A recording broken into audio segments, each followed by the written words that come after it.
Swayam Prabha. Digital India. Educated India.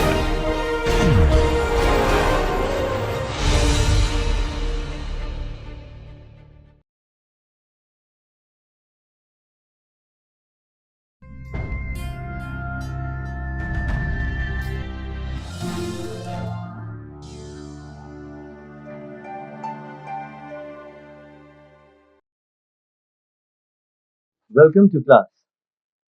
Today we are going to talk about a very significant paradigm shift that happened in the first half of the 20th century. 18th century and a larger part of 19th century, you know, is dedicated to study of language, language change, reconstruction of Proto-Indo-European language family, and uh, looking at the regions for language change, patterns of language change. So historical linguistics and linguistic philology. But the first half of the 20th century, and specifically the first quarter, made a huge shift in paradigm.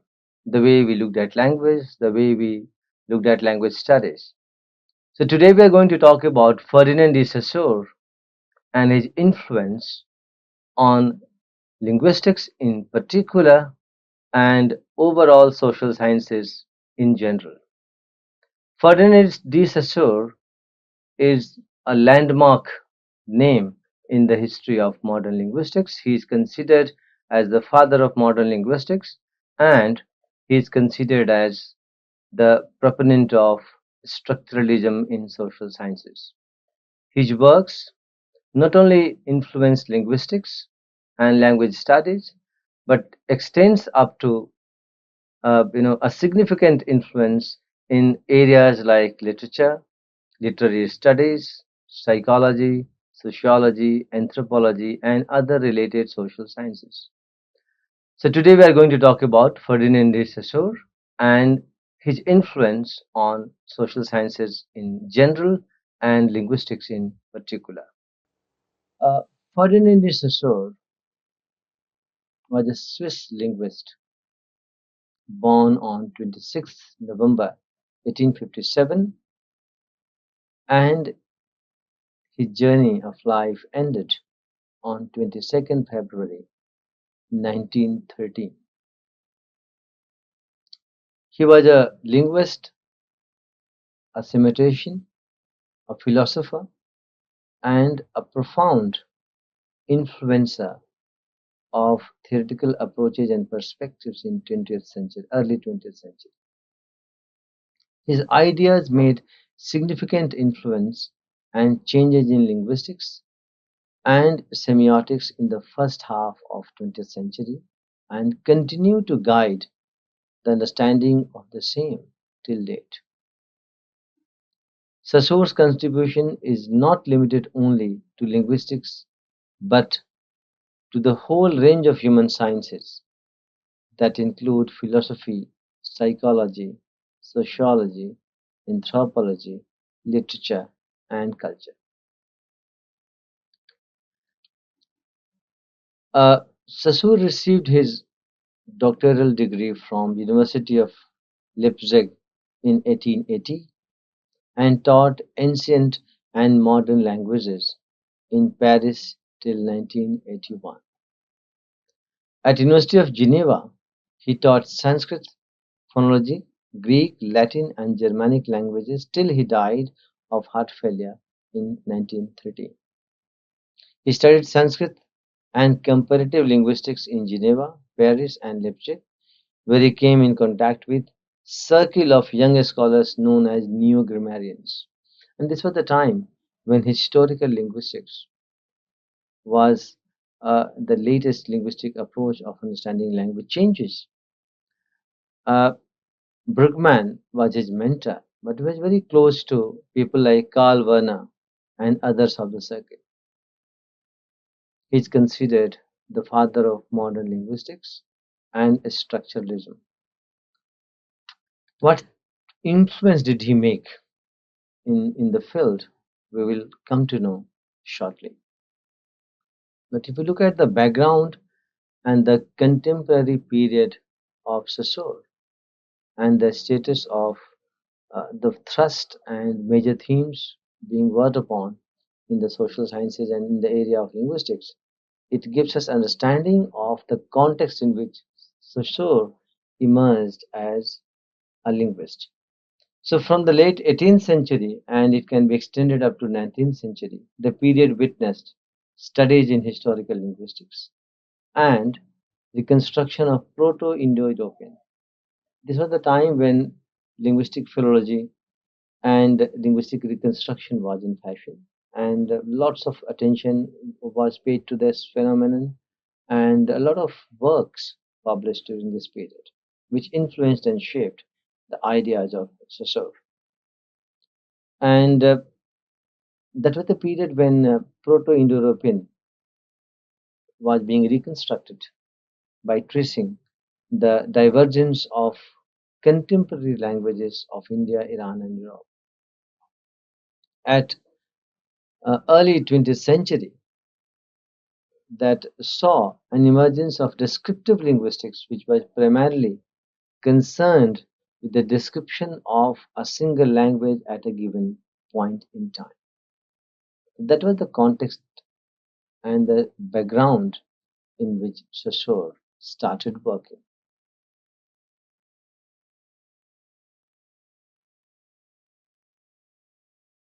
The beginning of 20th century witnessed a very influential work, Course in General Linguistics, by Ferdinand de Saussure. However, Saussure never wrote a book on this subject. This book was published posthumously by his students, who collected the class notes they had taken in his lectures in Geneva, and it was published in 1916 after his death. uh, from the contents of the lecture notes which were taken from Saussure's lectures in Geneva. But the ideas and approach of Saussure made significant paradigm shift not only in linguistics but in a wide range of areas such as literature, philosophy, sociology, and other related disciplines. What was so special about Saussure's approach to language studies? Saussure saw language as a formal system with various constituting elements, linguistic elements, which should be analyzed despite complexities in real time of his speech production. So he saw language as a formal underlying system, right? And drawing primarily from the works by Saussure, 1920s saw an emergence of a structuralism in language studies and linguistics. The decade witnessed a shift in approaches, with meticulous and sophisticated methods in analyzing language as a system, with subdisciplines like phonology, morphology, syntax, and semantics, etc. So, levels of representation, which later came to be known in American structuralist tradition, building blocks of language. Saussure uh, looked at language and defines the scope of linguistics in following terms. So he says the subject matter of linguistics includes all manifestations of human speech comprising savages, civilized, classic or uh, descendant periods. So he's referring to all, any human speech or any variety. So he's talking about an underlying formal structure of a given language. A linguist must consider correct speech, flowery language, and other forms of expressions too. He should also consider written texts. And this is how he defines scope of linguistics studies. And he says the scope should be number one, to describe and trace the history of all observable languages which amounts to tracing the history of families of languages and reconstructing as far as possible the mother language of each family.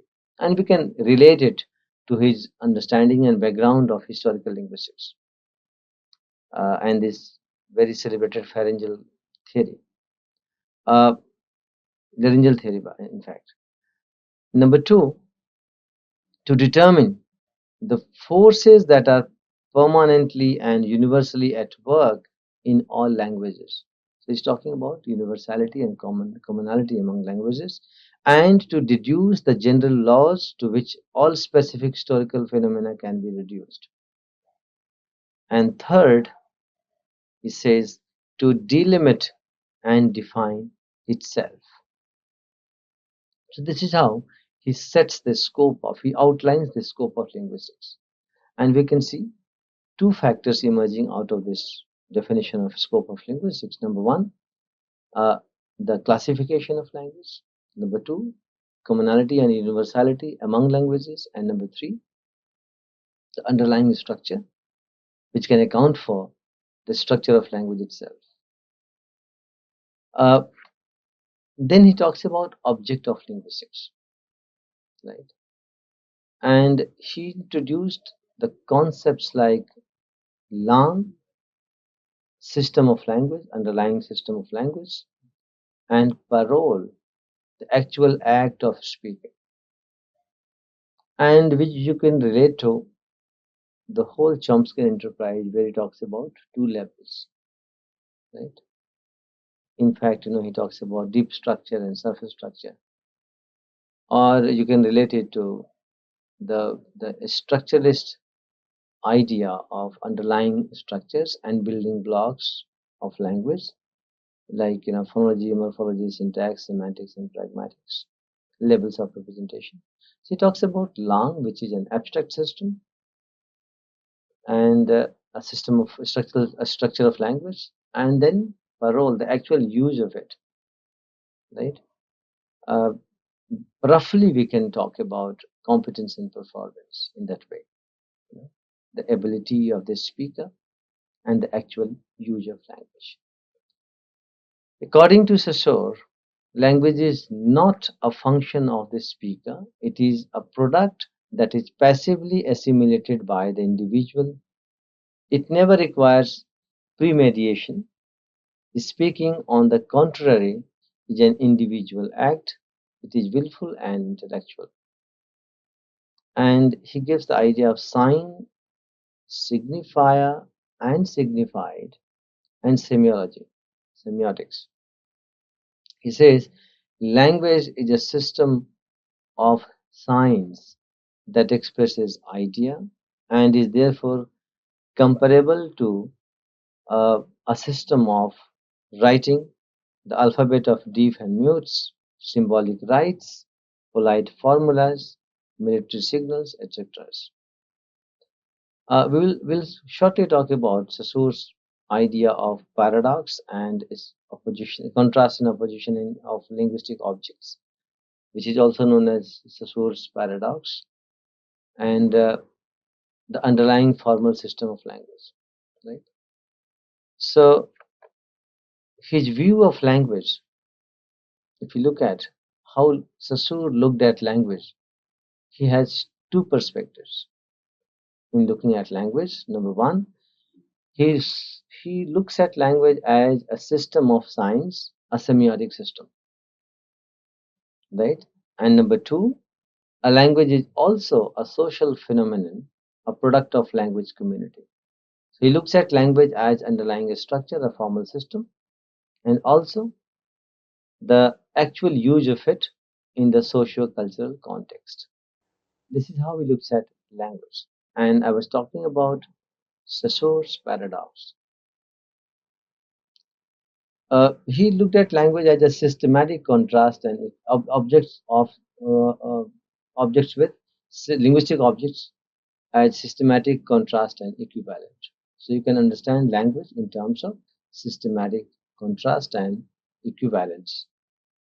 And that is why you can find a binary opposition in Saussure's idea when he talks about language, an underlying system and the actual use.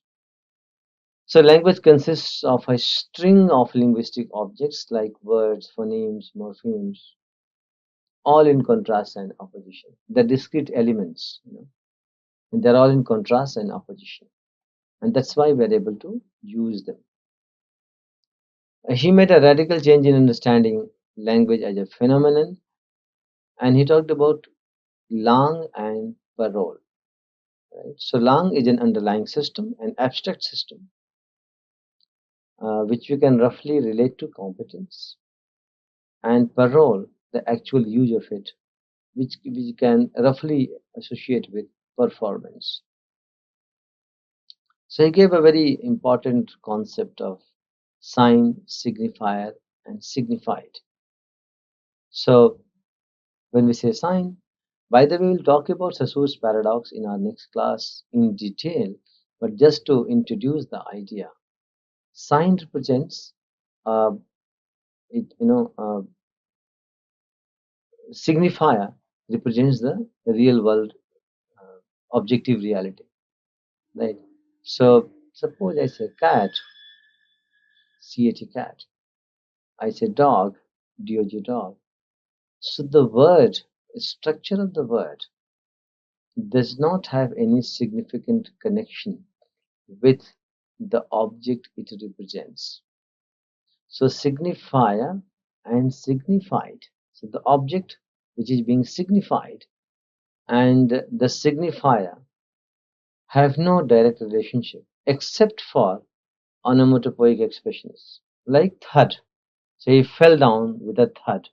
So when you say thud, the word, it actually represents the actual sound of falling. Cat mews. So mews is the word that actually represents the actual sound, the way cat makes. These are onomatopoeic expressions. Except for these, and which are very counted, and it can be counted very few in a language. Otherwise, majority of the signifiers, the words, as a word as a signifier, does not have a direct connection with the real world, representation. So if I say fan, fan, fan, so the word fan does not actually represents the objective reality or the object in the real world. And that is why different languages have different words for the same objective reality. So fan is pankha in Hindi. So even if the word changes, the signified, the objective reality doesn't change. So you can understand language in terms of contrast and equivalent. So he gives a very powerful concept of sign, signifier, and signified, and also says signifier and signified have no direct relationship, they are arbitrary and conventional. So why you call a fan a fan? No explanation for that. Why we call a cow? No explanation for that. But when I say cow, all English speakers will have a mental image of an animal called cow, right? So the signifier cow and the signified the animal, they do not have direct relationship. This relationship is conventional, shared by all the speakers of the language. And that's what he's saying about. He's talking about underlying system, language as a formal structure with an underlying system. Right? Another concept he talks about is synchrony and diachrony in language studies. So synchrony refers to understanding and studying language at a given point of time, right? But diachrony refers to the period of, uh, you know, the period and the evolution of linguistic changes. So diachronic study in language refers to a periodical study, a longitudinal study. Synchrony in linguistics refers to understanding and studying language at a given point of time. Another important paradox in Saussure's idea is syntagm and paradigm. Now, syntagm, what is syntagm? Syntagm is a linear sequence of linguistic objects. So if you have x and y axis, if you have this axis on the axis, you can find syntagm as a horizontal one and paradigm as a vertical one. So this is the axis, this is syntagm, and this is paradigm. What is the difference? Syntagm is the linear sequence and relationship between linguistic objects. However, paradigm refers to similar categories, equivalent categories in linguistics which can replace each other. So when I say I like apple, right? Now, if you look at the relationship of I like an apple, the linguistic elements, the constituents in a linear, relationship, they cannot be swapped. I cannot change its position. They cannot be scrambled, right? They cannot replace each other. But if I say I like bananas, I can replace apple with bananas, right? I like movies. So this banana, apple, movies, that category is can be replaced. So we can make changes and we can replace these linguistic objects in terms of their paradigmatic relationship. So he gives a concept of syntagm and paradigm, where syntagm refers to the linear relationship and sequencing of linguistic elements with certain constraints and restrictions in the language, and paradigm refers to related similar categories of elements in the language which can replace each other. And then he says that linguistics, understanding linguistics in terms of language as a formal structure, and it should be studied in a structural perspective. And this is the idea which gave, uh, you know, birth of structuralism in social sciences, particularly in linguistics, and it has deeper impact on other social science subjects and disciplines. If you look at the influence outside the linguistics that Saussure made, uh, the principal changes in theoretical approaches that we see is in literature, in philosophy, in sociology, in anthropology, and other related disciplines. And scholars, the French intellectuals and scholars whom we study in different fields, like Roland Barthes, Jacques Lacan, Jacques Derrida, Michael Foucault, Michel Foucault, and Levi Strauss. They all were deeply influenced by Saussure's work, and we can see the manifestation of a structuralism and influence of Saussure in their work, which gets prominently visible in their work, right? And these scholars were deeply influenced, and it is visible in their own areas of studies like literary studies, philosophy, psychoanalysis, anthropology, sociology, literature, of course. So all these disciplines were benefited out of Saussure's work. And if we conclude, Saussure remains one of the influencers of 20th century, early 20th century, and as we are talking in 21st century, Saussure's impact and influence is visible in all disciplines, all social science disciplines specifically.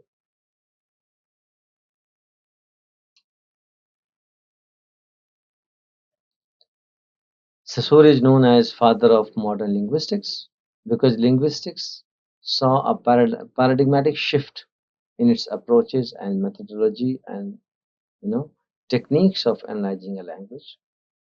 Structuralism, as propounded by Saussure, gave birth to American structuralism, and it influenced people like Leonard Bloomfield, right? The whole school of American structuralism. that looks at language as a building block, as a underlying system of multiple subsystems.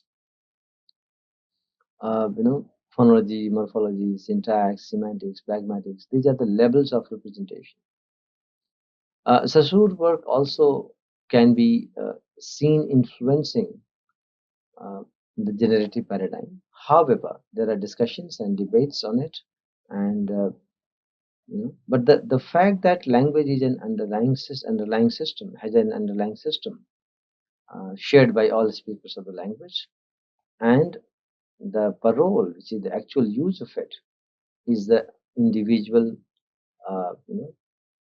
expression. So this idea, the idea of a language as a formal structural system, still continues to dominate all language studies till date. We have moved from structuralism to post-structuralism and generative paradigm, and then we can see other theoretical changes in approach and methodology of analyzing language. But the original influence of Saussure in linguistics cannot be overestimated. And 20th century is first half of the 20th century is completely dominated by Saussure's paradigm. And today we talk about pre-Saussure, post-Saussure, or maybe anti-Saussure in support of Saussure. Saussure becomes a milestone. His work becomes a milestone, and entire social science looks at structuralism in contrast and opposition to his approach.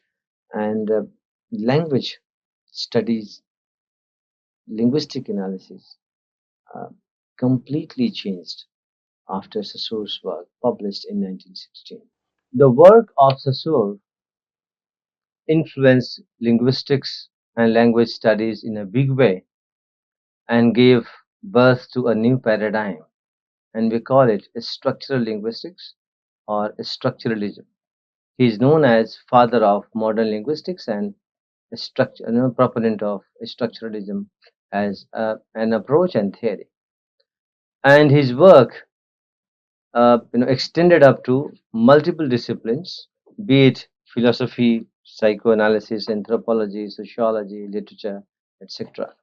In our next class, we'll talk about the Saussurean concepts, key concepts, and the major thrust of his work, something like langue and parole, signifier signified, syntagmatic and paradigmatic relationships, synchrony and diachrony, and all other related concepts. And this is it for now.